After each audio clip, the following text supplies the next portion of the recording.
Last month, Teen Mom OG star Ryan Edwards was arrested for the third time in less than 2 years.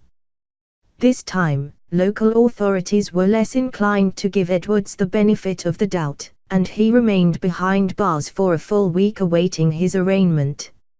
Edwards was released from jail on July the 31st, but his legal headaches are far from over.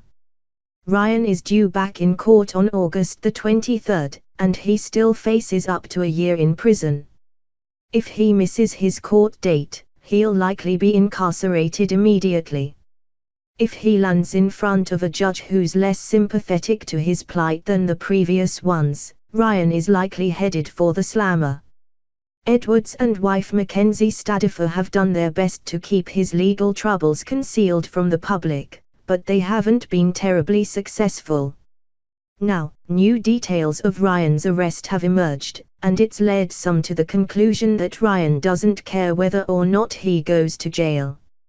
Until today, all we knew about Edwards' latest brush with the law was that he had violated his probation yet again.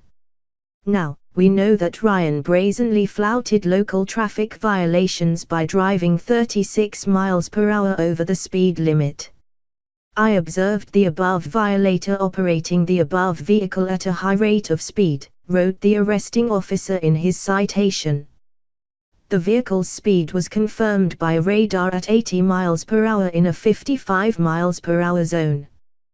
That may not sound like such a big deal, but when you're on probation and facing prison time, every infraction is a big deal. Though he was held without bail following his latest arrest, Ryan was eventually released with a slap on the wrist and sentenced to serve 6 months probation and 5 days of community service. Needless to say, Ryan has to keep his nose clean if he hopes to avoid being sent away. And as he's proven many, many times in the past, the ability to stay out of trouble is not a skill Edwards seems to possess.